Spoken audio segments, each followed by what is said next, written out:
I'm April.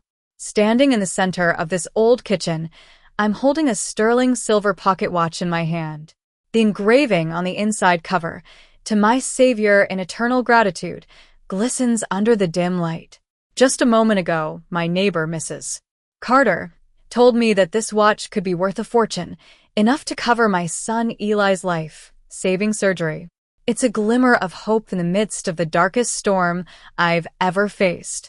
Let me take you back to the beginning. I was born on a gloomy November morning in Atlanta, Georgia. My mother, Lily, was only 18 at the time.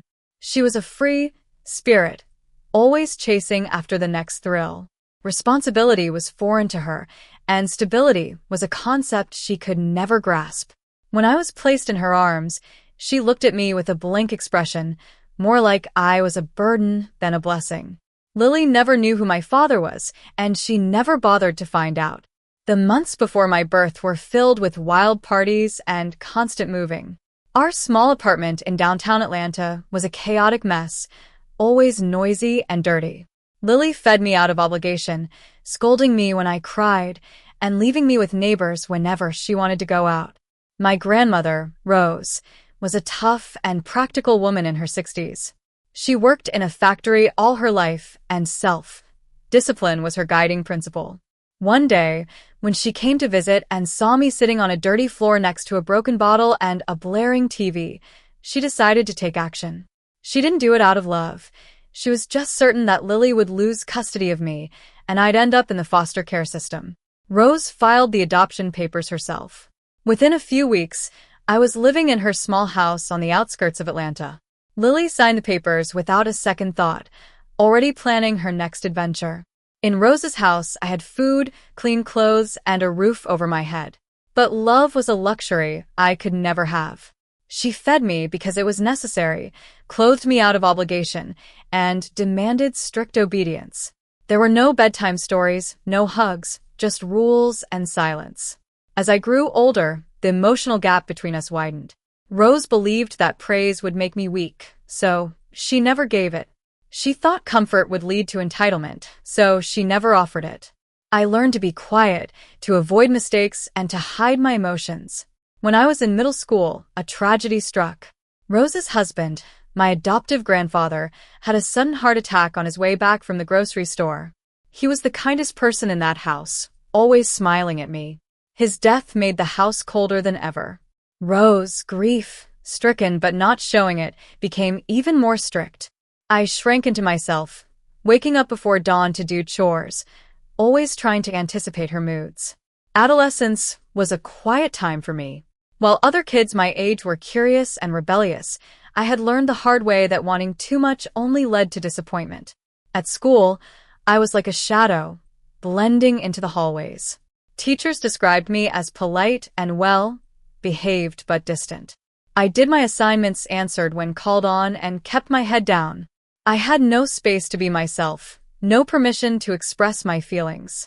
But there was always a glimmer of hope deep inside me. I hoped that my biological mother, Lily, would one day come back and give me the stability I craved. She would show up at Rose's door when her life fell apart, smelling of perfume and cigarettes. She'd make grand promises, saying we'd find a place together soon, but she always left as quickly as she came. Each visit reopened the wound of longing for a mother I never really had. When I finished 9th grade, Rose made the decision about my high school without asking me.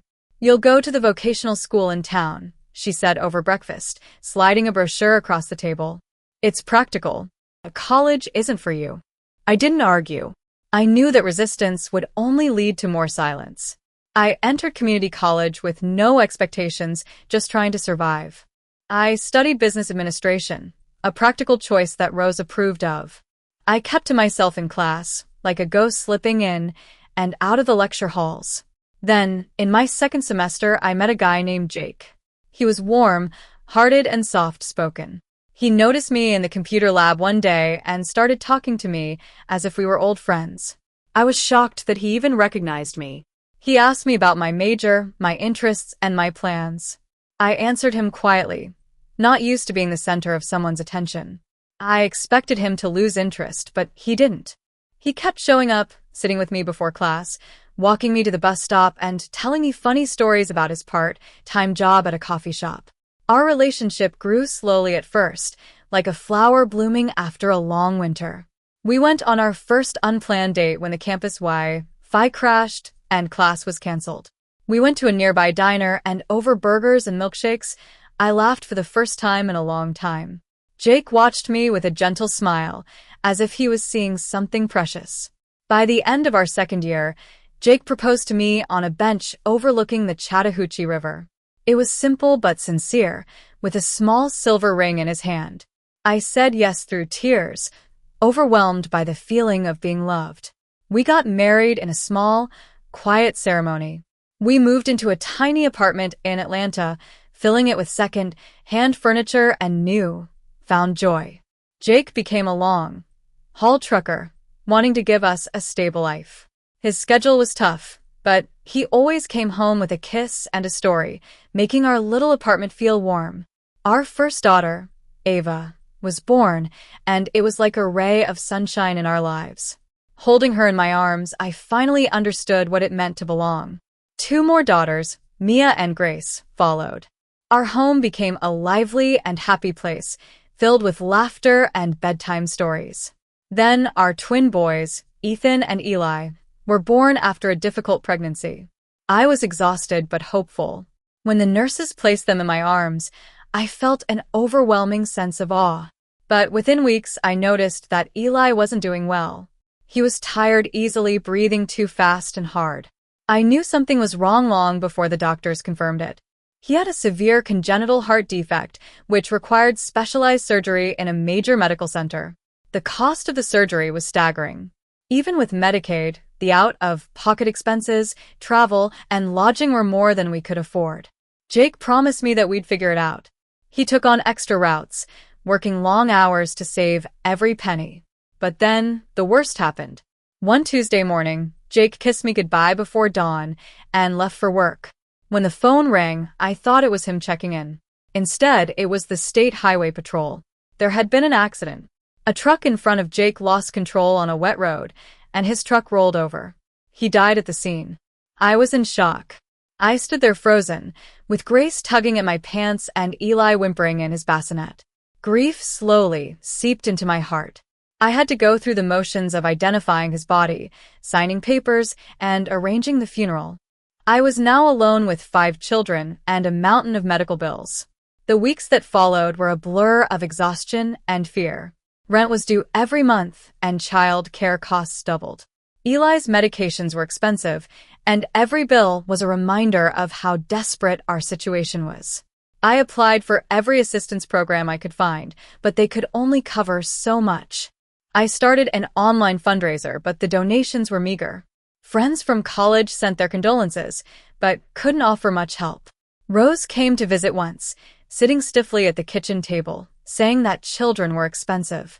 She never held the twins and left quickly. I rationed my time and resources like a survivor in a desert. I washed clothes at 2 a.m., skipped meals so the girls wouldn't notice the empty pantry, and stretched diapers longer than I should have. At night, when the children were asleep, I would sit by Eli's bassinet, watching his small chest rise and fall, praying for a miracle. Then, one Thursday afternoon, when my world felt like it was closing in on me, I received a call from a probate attorney in Nashville. He said that a distant relative named Amelia had left me her property in a small town called Blue Ridge, Georgia. I was confused because I barely remembered Amelia. She was an elderly woman I had met at a family gathering years ago. The attorney sent me the scan documents via email. In the will, Amelia left me her house in Blue Ridge.